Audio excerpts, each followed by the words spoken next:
I like your intro. Isn't it amazing? I like it. Welcome back to another episode of WINJECT Studios. Today, we are here, the fitness coaches. Hi, Mark. How are you? Yeah. What's up? What part of the world are you in, by the way? I'm in LA, 6 a.m. Behave yourself. No, it's real. Unfortunately. What time did you wake up? What time? I usually get up at like 2, In but the morning? I actually slept late today. The only day I had an actual interview early in the morning, so I haven't been up very long. Oh, wow. So we're honored to have you on here at 6 o'clock in the morning, and it's like 2 o'clock in the afternoon at lunchtime in I the got UK. industrial size coffee cup though. It's good. I feel like I'm talking to another version of David Goggins today. In the morning. Goggins, he don't look like he's having that much fun though, but I guess it's fun for him though. I'm more in between. Oh, bless you. I'm more in between Goggins and like a happy pirate. David, Goggins is very, very serious when it comes to everything. He's mastered neuroplasticity to a T. So, boy. But we can become the versions of David Goggins. Right. Man, but I ran the marathon. I thought that was tough, man. He does that like on a regular day. Like that dude is tough, man. I'm telling you. He's running fast. He's not just running that stuff. He's a pretty, yeah, good minutes per mile. Like he's really doing it, Well, I saw you the other day on one of your stories, and I loved your vision and your ethic and your way of doing things. Like you said something I laughed at it. While the world is sleeping, we're out here, making things happen, right? And this is the beauty of early risers and athletes, I guess, and people who take their health and their mindsets seriously. And I say mindset because some people drop in and out, and we're here in the long run. And this is why I'm so excited to talk to you today, actually, in so many different levels. Last week, I did a talk on here on the live, and I discussed how the fitness industry has set all of us up to fail. And you've been in the industry for a very, very long time. What are the trends that you've seen in your experience so far? I don't know if the fitness industry, I don't know if they set you up to fail, but they definitely don't help you to win. I'll put it that way. Yeah. I'll give you an example. When I first started training people outside of the military, that was maybe 1993. I'm 51, right? So at that time, when you had a client in the gym and the client wasn't getting in shape after a couple of months, the manager will pull you to the side and be like, listen, you can't be working in my gym and having people not getting in shape. So it was from the ownership on down where it was always instilled to me, I have to get my client in shape. They have to see something happening within 2 to 3 weeks. And now it's more based on the repeat customer. As long as you're paying your monthly, they don't really care whether you come, whether you get in shape, whether you implement the programs or not, it's on you. So they don't help you. They're not helping you get in bad shape. They just kind of stay neutral. They're like, here, we got it. But if you use it, if you don't, you don't. If you don't know how to use the machines, you don't. If you don't know how to properly exercise, then you don't. So I think it's more like that. And then the trainers as well. The trainers are actually part of the problem as well, because I'm very much against client retention. Client retention is the worst thing for the trainers. And it's the worst thing for the clients. It's the worst thing for the trainers on the business model, because it's much harder to raise your fee on the clients you've been training for 2 or 3 years than to have a whole new client with a whole new price they've never seen before. So it stagnates your fee.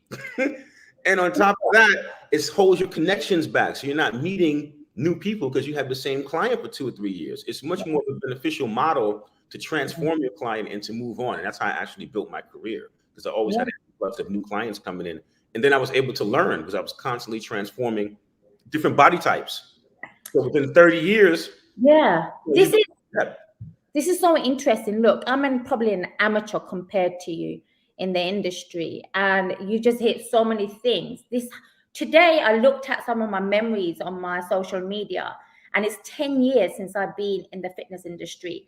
And I started in fitness first. And I will never, ever, ever, ever work from a gym ever again, because it destroyed any idea of a human interaction or how to connect with a human being that has real issues. And where you just said, where the managers told you, or they pull you aside, one of the things I remember the managers used to teach me was make them feel the burn, make them feel the pain, because that's when they come back. And that's totally untrue. The average person who's not experienced hardcore training or sport, they don't like being in pain. And when I learned like to how to train people, it's not really the physical body you're training, it's an emotional state that somebody comes and hires you as a coach, and how to work with them. And you said something beautiful again, is I don't want to see them again. I don't like seeing my clients again. I like to train them. It's like going to school. You don't have the same teacher. You go to your high school, you don't have the same teacher. Then you go to university, you don't have the same teacher. And you got to help people graduate. And I think we have this horrible idea that you got to have people see you as a crutch, and that's the worst way to train people, in my opinion. Another person when is dependent on you for their physical well-being, and your body is too much of an intimate thing for you to be dependent on anyone for that. You know, is to empower you so you can continue the fitness journey. You know what I mean? So it's definitely a problem. And even on a psychological level, if you're trying to retain your client, and that's your goal, subconsciously, you're not going to give them 100% every session because you're trying to retain them. Yeah. As opposed to you trying to transform them in a set period of time, you're going to be giving them all the information because you put a time limit on yourself. So even on a subconscious level, your training is more effective when you have deadlines and timelines. It's intensity. It's better psychologically. A person will much rather pay $30,000 for a 30-day intensive than 2 or 3 years and not getting any results. But trainers don't understand. They have to understand the business of it. Yeah. I think the model of, I mean, you said like personal trainers are the problem, right? A big part of it. Yeah, I was one of those. I want to harp on what you said about the clubs. Yeah. You know, for me, I went from 1993 until I think I left my last club in 2000. Wow. And when I married Jay Blige. So I put a lot of time into working into the gyms. And one good thing about working in the gyms is if you don't know, like a lot of trainers don't come from an athletic background. They just take a test and they become a trainer. If you don't have any actual training experience yourself and don't know the body, or maybe don't know anatomy or physiology, the clubs are a great opportunity for a novice because you have a constant influx of people coming in. And what I used to do, and that's how I became a celebrity trainer, was I would see people and I would offer to train them for free while I was working on the floor. I said, hey, I just want a free lunch outside the gym. And I would ask them how to structure a company. They'd give me the information, tell me how to structure a company. And then I was able to start my own business in 2000. So the clubs become a good resource for influx of people networking and just good information, because it's constantly a different influx of people coming in there. So take advantage of those guys. If you're a novice trainer or you're not able to market to get enough clients, the clubs are a great place to learn. I think that was a good training ground for me, because I could also, in the club, see how other people train, watch other trainers as I'm working on the floor when I didn't have personal training time. So I could understand, okay, does that make sense? No. Does that make sense? Yeah. And then you can actually refine your skill level just by observing other trainers with their clients, how they deal with their clients, the way they stand in front of their clients when they're training them. You know, all of that stuff, you can just watch happening and really hone your craft working in the clubs. See, when I worked in the fitness clubs, I was so intimidated. I was so not myself. And I don't know how it was like back in the 1990s. We didn't have this massive need for personal trainers. It wasn't a thing until you saw a few celebrities working with fitness coaches. Then it became like a thing for personal trainers to be out there. And it grew after the recession, I guess. A lot of fitness, 2008 recession, actually, there was a huge increase of people taking the personal training courses. I was one of them. And when I was on that gym floor, I absolutely hated it, because we had like 20 trainers in a club. And then those 20 trainers were just attacking people, and nobody liked being approached by a fitness coach. And now when I look at my old self 10 years ago and who I am now, my personality is so much more intimate with these clients. I'm so much more with them on their journey. I feel like it's so much more personal. So I think like last week, I got it wrong. I put a statistic out there that the fitness industry is worth 32.5 billion pounds. Actually, it's trillion, isn't it trillion? It's more. It's like it's 48 trillion, I think, if I'm not mistaken. Well, I just had a look. What did you come up with? Because I get different statistics when I Google at different times. You know, what you come up with? Right. I just see. I'm looking at it now. The global gym industry is worth 96.7 billion in 2020. In 20, okay, and this is when at the height of a pandemic, and it still made money, right? Right. Of course it did. And one of the things that I spoke about with a lot of without ranting or being angry is we see this industry flourishing, but at what cost? And it's coming from our insecurities. And I say our because I was one of these statistics that went through an eating disorder, a mental breakdown, not loving myself, looking at my body and thinking I needed to be more athletic or more skinny. It traps you. And I think a lot of the times people forget how to follow their intuition of what their body needs and requires. And one of the reasons why we hire trainers is to guide them and keep them accountable without them falling into a trap. And now we have a new year coming up again. People need to take some sort of responsibility and ownership to say, this is my body. I'm not feeling good today. What am I going to do? And hiring a personal trainer, a lot of people in different cultures, I feel like I'm from a South Asian Bangladeshi background. We don't take our health seriously at all. It's not a priority. I see females that would rather pay £7,000 on a Chanel handbag, and they could be at the point of having a heart attack or at the obese level or not really looking and feeling good. And it's the balance of where does it stop? Where do we actually say, okay, enough's enough? And how does it play into that whole idea? I mean, I think in the UK it's a little bit better. Definitely. Do you think? Oh yeah. Definitely statistically, as far as obesity levels, and but the States is even worse. But in both places, I don't think that the regular person really understands, that the food industry, the pharmaceutical industry, and the fitness industry are all working together to keep you spending money and keep you going boom, bing, bing, bing, bing, bing, bing, bing, back and forth, and they're ping-ponging you. Just as a consumer, the fast food industry gets you obese with the food. Then you have to take the pharmaceuticals to get in shape. Then the doctor tells you got to go work out. And then you keep going back and forth because you're not really embracing the lifestyle. You're just trying to get a benefit, a short-term benefit. So if people understood that, they would actually be more motivated to train themselves and take responsibility of their bodies, because there's actually forces conspiring against you, marketing teams right now as you speak. Sitting together looking at what color gets you to eat the most and makes you hungriest when the commercial is on. So if you as a consumer, if you're not aware of that and it's not in your mind, or you're not embracing the pillars of wellness and embracing a wellness lifestyle holistically, as opposed to just trying to bend your lifestyle around getting in shape. Okay, I want to get in shape, so I'm going to do just enough for me to drop some weight, but I'm not going to change any of my lifestyle so it's sustainable. You have to take responsibility of that. You can't go back and blame the industry and go, oh man, the industry, because there's so many industries. Every industry is like that. How come the fitness industry is more responsible than any other industry? The plastic industry got BPA in the plastic. They're putting poison in the plastic. So when you eat it or microwave it or whatever, you're getting BPA. There's chemicals. The United States produces 100% more corn than it actually uses. So there's high fructose corn syrup and everything. The agricultural, it's so systemic.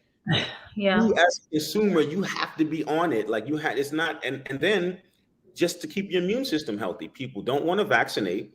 They don't want to wear the mask at the same time. You better be keeping your immune system healthy. You know what I mean? That's really the one thing that you can control, is keeping your pre-existing conditions under control and having proper nutrition so your immune system's healthy. So you got to now, it's so many factors why right now, this next year coming in, it has to be part of your business plan, part of your plan for wellness. so you can pass it on to future generations. It affects your success. 100%. I agree with you as well, because like you said, we have to take ourselves out of it as an individual, but at the same time, it's almost like a catch-22, right? The fragile mind, when it's not equipped with the right information, when it's not equipped with the proper information as well, and there's so much misinformation going on in every industry, I guess, as well, is which one do you listen to? And like you said, like the advertising industry, the pharmaceutical companies, they all work hand in hand together. And it's how we are being brainwashed. If people can understand, if you're being brainwashed every single day, and to have the knowledge and the power, and somebody needs to teach us this knowledge and power somewhere along the line. Like I remember at the age of 30, until I slipped into depression and I realized, gosh, I have been killing myself to look good and to fit into this ideal standard of beauty in the UK by looking at these magazine covers, these celebrities. I was able to wake up. And I guess our job as well as fitness coaches is to give people the information that we have learned, to give them the tools and the resources so they can make up their mind who to listen to as well, right? Well, you know, what's interesting about it, and I agree with definitely everything you said, is that this stuff is supposed to be taught in school. It isn't, right? In the beginning, you're supposed to be taught. So when we get in touch with an adult, and by the time we're personal training them, they have so many blockages. Yeah. It makes it very challenging. So, I mean, podcasts like this are great, so you can bring the message, but people got to get over, number one, the financial block. Guys, you got to spend money. You have to spend money on your wellness. You have to have a monthly wellness budget. Everyone wants to talk about it. You can't get in shape for free. You know, one cup of spinach today. Yes. It takes 20 cups of spinach today to equal 1 cup of spinach from 1950 or 60. So you have to be eating organic, clean food. You have to be paying for supplementation to get those nutrients if you can't afford organic food. You have to put some thought into it. You know, you have to consult, you have to do what your trainer actually tells you to do. And that's a big block. And then another big blockage is that people have trouble investing in something that's not tangible. Like you said, they'll pay for the bag, but to invest in themselves, they're very hesitant to do. And we have to invest in ourselves. I mean, we've been trained not to put anything in self-care, but you got to have a self-care budget. What is your monthly wellness budget? Even if it's $10. If you got $10 a month and that's all you can do, then you know that's a guest pass at Planet Fitness. All right, or that's one healthy shake again. At least I know what move I can make. But you have to, like any other business endeavor that you would approach, you would have a budget for it, how much you're working with, you would have your time allotted. Yes, absolutely. You would write your goals down, but somehow there's a disconnect when it comes to health and wellness. People don't approach it the same way, and that's you have to incorporate it into your life the exact same way you would incorporate anything else. Yeah. Listen, I think the best part of 8 years in my journey just putting value out why fitness is beneficial to us and why we should take it seriously. I was an amateur boxer in my early 20s. So I have that mindset of routine, discipline, and getting what I want. I have that fire. And females, or should I just say maybe sometimes fitness is not accessible to different genders or cultures and everything. And we have to look at those things seriously as well, of the narrative that we've been brought up in. Because when it's not encouraged to you as a child, it's not something that we take seriously as adults. Or it could be the other way around. You learn different things in the wrong way and you follow a magazine. Well, that's what I did as a magazine, at the back of the magazine, learning what diets to follow, which gets us into trouble. So to understand that there is an abundance of information out there with the good personal trainers that you can hire and make a priority is something that we really have to work more hard on to actually get people get off the couch, and more now than ever before with mental health being on the increase. You know, every week somebody is taking their life due to suicide, not even because they're ill, because they can't handle it anymore. And I always tell my clients, just look at the basic stuff, the fundamental stuff. Are you drinking enough water? Are you getting your food in? Are you getting enough sleep? Are you thinking happy thoughts? Are you feeling happy thoughts? And when the people don't understand the foundation, we all go through it as human beings, our extreme highs and our lows. And I guess one of the, what's the thing? assets that we have is the ability to change ourselves, because we know how it's like to be in a bad place and bring ourselves out of it, because fitness becomes one of the biggest ever tools that we can use to enhance our mental health, our self-love, our self-esteem, and our self-confidence as well. Yeah, I absolutely agree. It's so essential. And if you embrace it, just like you said, in this totality, all of your pillars of wellness, and you look at why your physical wellness is a part of each other pillar of wellness. It's part of your spiritual wellness, because your spirit is in your vessel, your body. It's part of your mental wellness, like you said. Self-esteem is part of your financial wellness. Gives you that extra energy, take that extra class to take that level up in life. That next step you want to do is part of your social wellness. You feel more comfortable when you're in shape, so you can blend in socially. So in every single facet, your physicality, your physical wellness has an impact in your totality. So you have to view everything holistically now. And it's interesting. There seems to be a divide in the you got fitness and then you got wellness. You know what I'm saying? And there seems to be a divide. And a lot of times the fitness marketing seems to make people who are seeking wellness, it turns them off, because it's too much body, it's too much look at me, it's too much here are my muscles, or they perceive it as such. But I think people have to embrace of course, part of physical wellness is looking good. You want to look good. That's usually the first step into getting someone to embrace the lifestyle, because it's the most tangible step. So when the person is in the gym and I'm training them for a week or two and I'm getting them a physical result and they see the abs coming down, then I can say, okay, because the trust is established. Hey man, are you meditating? Are you visualizing in the morning? It makes it easier to start to implement other things. But the physicality is really the gateway that's tangible for people to introduce them to the lifestyle. So I think the wellness people, they get it the wrong way. They look at us like, oh, these guys are just superficially not teaching. You got the client for an hour, usually less than 3 times a week. I do 3 times a week mandatory with my clients, so I won't work with them at least 3 times a week. I prefer 4, but 3 is good, because that's realistic for someone who's actually working a 9 to 5 or a parent or whatever 3 times a week. I want to get you in shape on a pattern that you can sustain. So I don't want to train you 5 times a week. My clients pay me for how little they train, not how much they train.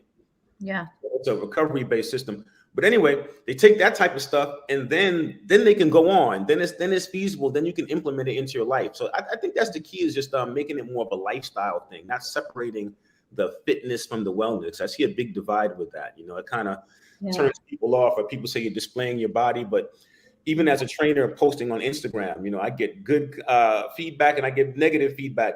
Mark, you're always flexing, you're always showing your body. But if I work for auto industry and I was I was posting for Instagram, I'd be showing the car. It's the same thing, man. If I was a chef, I would be showing the food. If you got it, it's the same thing. I just happen to be a trainer, so I'm showing my body. That's what it is. But because people have so many issues tied up with their bodies, they turn it into a thing. But we just have to embrace the fact that we can enjoy our bodies. You know what I mean? It's okay to want to look good. But let's take it further so we can make it sustainable. You know what I mean? Let's make it more of our ritual, part of our practice, part of our meditation, so we're getting benefits outside of the gym. And that's how you keep doing it long term, is you take the fitness lessons that you learn in the gym, that tenacity, and then you apply it to other facets of your life. So then that keeps you motivated to work out. Because once you get in shape, if that was your goal, you lose motivation as soon as you're in shape. It has to be deeper. And it has to apply to everything else. Your fitness has to make you money so you can afford to be fit. In other words. When I train some of the corporate clients and they are like 6 figures, millionaires, or whatever it is, CEOs of companies, it's literally teaching them, without your body, you're not making that money. You're not going to work. You work all day long, 50 hours in a week, but then your health deteriorates. Your mental health goes down. You're going to be affected in your relationships with your children. I've trained Fortune 500 CEOs. Clients die on me. I've had clients die. In my 30 years of training, who struggled all their life to get to this millionaire status, CEO, just had a baby. I mean, tragic stories, man, who made it, but they sacrificed their health on the whole ride. And by the time they made it, it's sad, guys. So, you got to do both at the same time. You got to take care of your health, and you have to sleep. Yeah. That model of grinding till you're oh, you got to be up, grind, don't sleep, this, that, and the other. You got to get sleep, because that's when your hormones replenish. That's when you get your creativity. You got to sleep. So that's when your immune system replenishes. That's the most important part of your recovery process, is the sleep. So, guys, take care of yourselves, man. I always say your body is the only vehicle that you live in. Yeah, you got to make it last. And I have another saying, is like your body is the first gym that you have access to that doesn't even cost any cash or a membership. When you know how to use this vessel, that's when true freedom comes in. So you're not getting tied down to a dumbbell or anything. And, when you look at what the body really craves, it's freedom.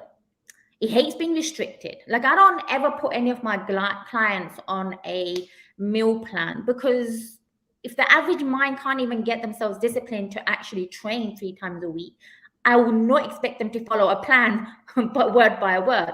And it's given them access to have this freedom to say, look, I've woken up today, I'm not feeling so good today, but what can I do if I can't hit the gym? Maybe I can do some stretching, breath work, meditation. These are all forms of looking after our spirituality and our mental health as well. And these are components that I think the fitness industry doesn't pay attention to, like breath work. And we get a hype and then it becomes a trend. Or meditation, it becomes a hype, then a trend, and everybody goes on this bandwagon. But it's not sustainable if you don't practice it every single day or parts of the day. Yeah, I agree. I mean, that's why it's so important to rotate your clients and to allow them to continue their fitness journey, because there's a lot of skills. Every trainer has skills, pros and cons, strengths and weaknesses. And by rotating the client, you make sure that they get the full fitness experience. As well as you as a trainer, you have to continue your own journey. So one thing I do like about training one-on-one, like you said, as opposed to working in the club, you can take this journey with the person. You can be like, okay, we're taking a meditation class together, or we're taking a yoga class together. So or we're subcontracting. I think one of your days of our training should be visualization, meditation, or boxing. So you get to have these experiences with the client as both of you being students, which bonds you even tighter, so the client executes more. But, for me, I'm totally on the opposite spectrum. And that's why it's good that there's different trainers. Like, you would be the good cop trainer. I would be more like, listen, we got 30 days. I don't have time to go through your issues right now, your psychological shit, because usually it's something I have to get somebody ready for a Chanel dress and Cannes Film Festival. You got 30 days. I never met the person. Go. Time to get a rapport in. Here's what we're going to do. A, B, C, and D. We're going to go intensive for this 30 days. And then I'm going to give you a whole different plan that's going to make it sustainable. But you got to get in your best shape for this 30 days for this thing to work. And then we just rock and go hard. And I discipline them. I don't tell them what to eat, but I give them their numbers. This is the amount of macronutrients you're supposed to have each meal. Here's a food app. Here's another document, healthy food choices. Here's another document, not so healthy food choices. You make your own decisions. I'm not here to babysit you, because I'm not going to babysit you after these 30 days. So we're going to learn accountability, and then you're going to sustain this afterwards. And if they don't adhere to it afterwards, at the very least, they hit me back. They go, Mark, I have a working knowledge of what works in my body and how to do it. So at least I empower them with the information. But because I introduce it to them in that fashion, I find most of them are able to retain their fitness, because it's a high intensity, low frequency system, and they're not depriving themselves of what they have to eat. They're just making choices, size choices. So it's a little bit more sustainable. So I work the opposite way. And I agree, the client's not ready. Just like you said, so it's not to give them a meal plan to easily go into it, but I throw them into it. I said, man, if you weren't ready for a new job, but it was a $50,000 promotion, you can take the job anyway, right? Come on, let's stop it now. It's your body. Come on. Bullshit out. I just have to, once I get the focus and get the one-on-one, I said, come on, real talk, man. You can't suck it up for 30 days. Oh yeah. For your life to pass on to your children, so you can give this knowledge to your children so they can have health, wealth, and prosperity. Come on, man. Come on.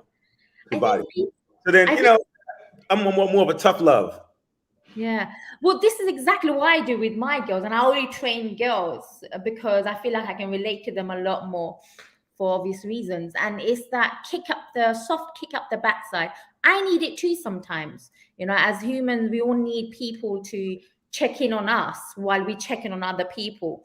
And people have this perception that fitness coaches are 24/7 on the grind, on top of everything. We are not. We're humans. We have Yeah. our down days, we have our high days, we have issues, we have real life problems as well. So it's so important for fitness coaches and trainers to show up in the authentic self. And this is another problem I have with a lot of coaches, because we're trying to replicate what the industry is doing, trying to be out there posing on the ground. We forget how to be us and how to relate to our real life clients at the same time and teach them, but not be, how do I say, spoon feed them at the same time. It's so important. There has to be a fine balance in everything in this industry. Yeah, yeah, absolutely, absolutely.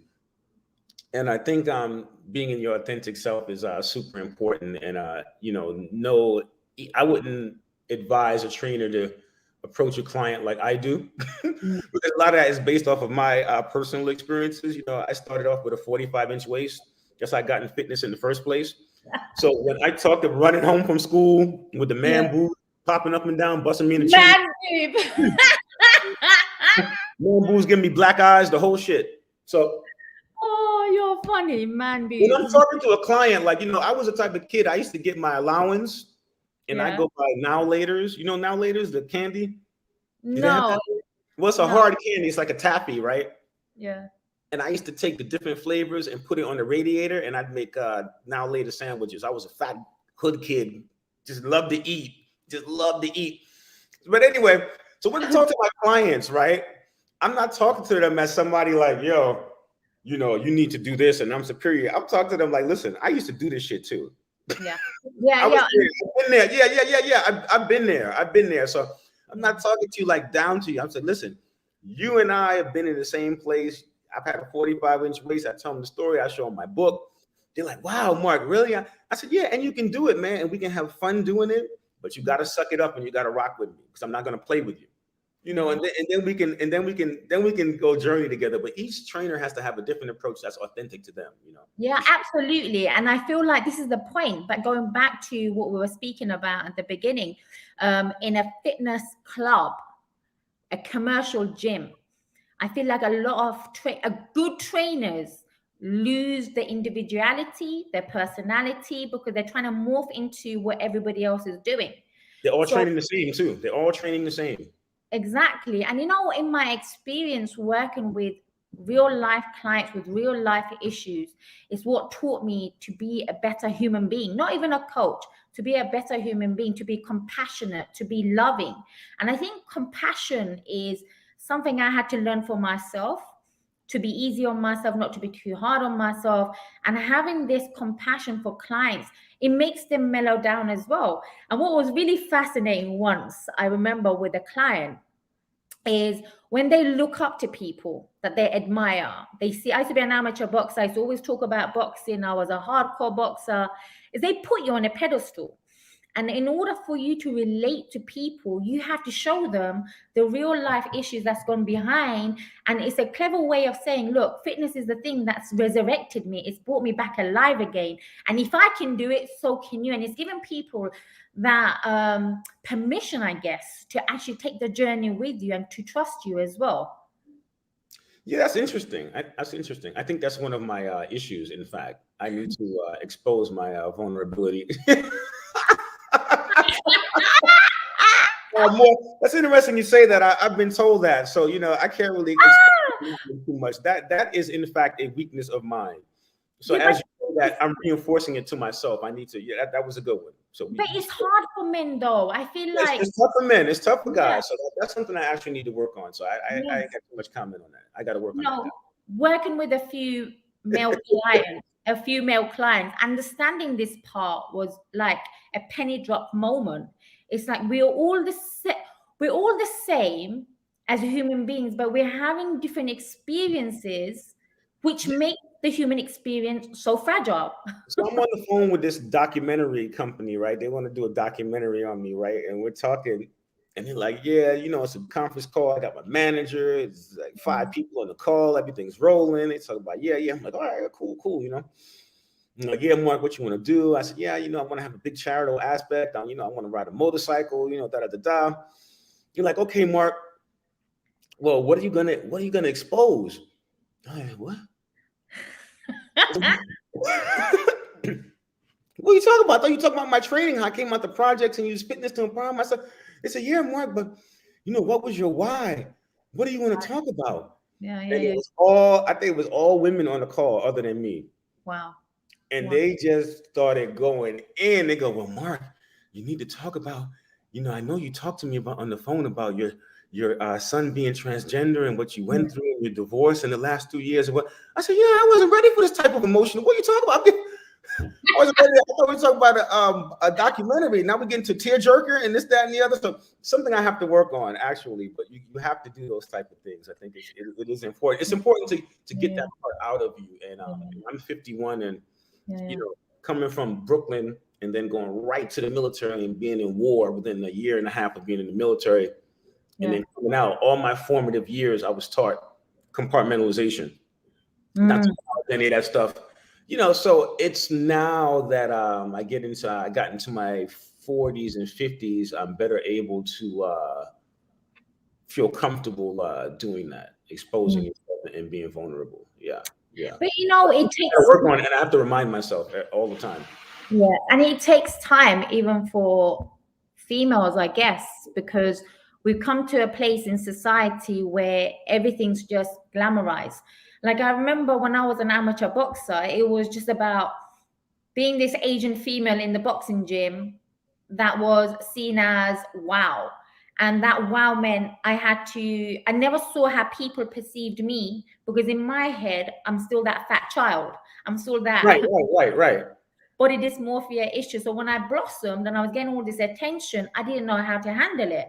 But then it was having those deep inwards reflection in the gym sessions to understand that there's different parts to who Nazia is, and what part of me am I exposing, what parts of the vulnerability am I exposing. And the more I did that, Mark, like, you do it without really knowing how the audience is going to perceive it. I realized it was helping people, and at the same time I was healing my own wounds at this weirdly enough. Right. And now in this stage of my life, I don't hold back talking about those vulnerable points, because everybody's going through it and everybody's looking for somebody to help them go through, understand and heal themselves as well.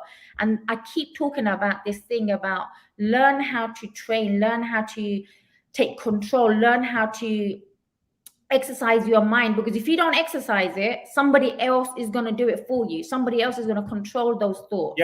Yeah. And that's when we but that's when we go into this danger zone of losing ourselves and how to come back to ourselves again. It takes time. Yeah. And it's an evolutionary process. I mean, sometimes you have to lose yourself to find yourself. So you have to be aware that you're on a journey. Yeah. And aware where you're at, on your journey. So then you can look back and say, okay, I think I was doing better when I was at this point, when I had implemented this, when I did that, and then look at it. But I think we also have to allow ourselves to change and not be so attached to what we were, because sometimes what we were it's not right for the situation that we're currently in. So I think sometimes you have to, sometimes take 2 steps backwards to take 5 steps forward, Yeah, absolutely. Well, we've been speaking for a long time. I have a question for you. Yeah. What do you miss about your fat days? Oh man, you know what I miss? I was a big dairy. I missed the dairy. I missed the dairy. Yeah. I missed the dairy, and I'm allergic too. So I used to eat it and get sick. I used to be a greedy fat kid allergic to me. I'd be coughing and mucus coming out my nose, eating ice cream, peanut butter jelly sandwiches with a gallon of milk. I miss the dairy. Yeah, I miss the dairy. Wow. The creamy consistency is nothing like that fake cheese. It's nothing like it. The fake cheese today. I had some today, but it was like, that plant-based cheese. You Americans are bad, and we're getting worse here as well, right? It's not the same, just not the same. But I miss the dairy, but I don't miss. But I always remember like being half comatose going to school. Always having to go to sleep because the blood sugar with the sugar and then the dairy. That's what gave me the 45. I don't 45-inch waist and the big man boobs in the first place. So I don't miss that part. But I do miss every birthday I have and 2 apple pies with some ice cream in between and whipped cream, and I have apple pie sandwiches. Oh wow! So that's my treat. Yeah, I eat the whole thing. 2 apple pies for myself. So that's my dairy fix every May 2nd. Oh wow! Well, that's and then I wake up in the morning in a fetal position, and I'm like, oh, I'm never gonna do that again. Every year I do it. Every year, it's the worst. We have somebody said government cheese. What is I remember that, man. We used to have that. We used to have the brick, man. It comes in a brick like this. Cheese, government free cheese, man. When you're in the hood, that's what you lived off of. So that was, grilled cheese sandwiches. Yeah, that's real. I don't know who knew about that, but that's real. Well, listen, when I traveled to New York a couple of years ago in 2018, I mean, it was fascinating for me to go to America in the first place, but the portion sizes were ridiculous. Huge. I came back and bloated for such a long time, and to get back on it again. Yeah, and the drinks, crazy, man. People just eat here, and then they have the holidays. Everything is centered around eating. There's no like physical activities. Everything is like eat before or eat after. Even church is eating. Everything is centered around that, and we gotta make activity and wellness the same way. You gotta on one hand, we have this huge increase of fitness trainers and the fitness industry, and simultaneously we have a huge increase of mental health issues. I feel like it does come from, yes, we have issues that we have to look at. People have traumas, but if people did look after themselves, that problem will be halved. But a lot of these issues are coming from poor nutrition in adolescent years. A lot of these hormonal imbalances that lead to then mental. It's coming from poor nutrition, and there's studies to validate that. So nutrition is so essential and so important for the youth, for our children, to make sure your children are properly nourished, because it affects their hormone, it affects their behavioral aspects, it affects their. On my podcast, I just interviewed this guy, and I volunteered for his organization maybe 10 to 15 years ago. He's got a school in Harlem. He took an abandoned building and turned it into an organic garden, and he made the kids work in the garden and grow their own food. The kids ate the food, their grades immediately went up because they were getting nutrients they never got before. They were in the hood in Harlem. And he's still going today. 10 years later, I had the honor of actually interviewing him for the Anabolic Mind, and it'll go to show you how important the behavioral patterns got better immediately, and the grades went up as soon as they started getting green, organic nutrients. So it's so important, and I definitely will cut probably even more than half. You say half, that's being generous. Probably even more so than half of nutrition. There is a difference between looking after your physical body now in today's society, and also understanding what foods help your brain health. And we have to distinguish between those two as well sometimes, for people to actually really take control, like saying, okay, this is not benefiting me to think and focus. If I had this instead, how is it going to enhance my performance? How is it going to enhance my energy? And these, we can speak about this all day long. Absolutely. It's fascinating. What is the time then now? 7 o'clock, maybe? I don't know what time. 6:46. So you've already trained? No, I told you I woke up late. Oh, you woke up late. So are you going to train now? I do want to tank. Yeah, I think I'm going to hit the gym right now. Okay. So before I go, tell me what your morning routine is. What time do you wake up? What do you do in that first hour, the power hour? What are you doing? I usually get up at 2 o'clock in the morning, and then I look up and oh my God, I got to get up. I grab my phone. I go to my app Insight Timer. I did that this morning. I do a 6-minute meditation for power, focus, or whatever. So before I get out of the bed, I get my mind right. I really shouldn't touch the phone, but I need the audio to take me in there. So I use the audio. I get the 6 minutes. I get my mind right. I hit the bathroom. I come out. I make some coffee immediately. Then I might pop down, stretch. My hips are very tight, so I can't do my meditation until I stretch because then my hips don't open. So I gotta stretch first. To Fair even, enough. yeah. Fair enough. I'm gonna keep it 100 with you guys. Yeah. And I do and then I do my meditation. If I have some clients, I usually have New York clients within an hour and a half of me getting up, and I'm in 3 different time zones doing virtual training. So I get up, bust the clients out. If I don't have clients, then I hit the gym. And today I am doing legs. So I'm going to squat. Maybe I'm going to try to get maybe 170 kilo, try to get that for 6 to 8 reps on my max. And then I am boxing for an hour after that, but I'll be jumping rope for at least 30, 45 minutes during my boxing training. So I got like 2 hours to put in today. Then I'm going to stretch afterwards. Then I have admin, business, more clients. Yeah. And then I'm going to try to film some naked Instagram shots to get people upset. Tag me. I'm intermittent fasting, so I'm not eating till midday for you guys if you were curious. You're hilarious. But I am going to take some amino acids after this, so I tap into my fat stores and I don't eat my muscle up. So if that's what you guys look, that's my regimen right now. All the cool people, all right, message for the audience, all the cool people have a morning routine. I just asked Mark this to know if I can learn something new from his morning routine, but I'm doing all right so far. Yeah. Yours is probably more comprehensive than mine. Nothing startling there. Just to summarize you, Joker, using fitness can actually elevate us in different areas of our life. It's not just about our reps that we're doing. It's not just about the sets. When we progress in our gym sessions, we're also progressing and elevating in different areas of our life. And what's there to say that you can't get what you want? You can. Make sure you're looking after your brain. Make sure you're looking after your body. And make sure you're loving yourself. And that's all the world needs is love. And that's it. Yeah. Love and fitness. That's it. That's a good way to end it out.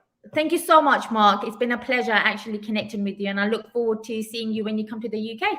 Yeah. Hope to see you next year. Thank you for having me. Take care. See you soon. Peace and love.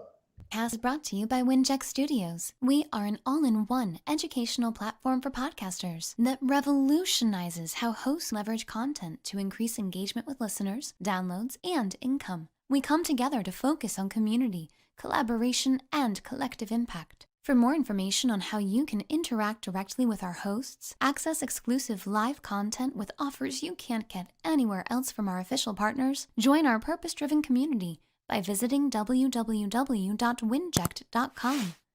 If you're ready to build a career doing what you love, then we're ready to see you there.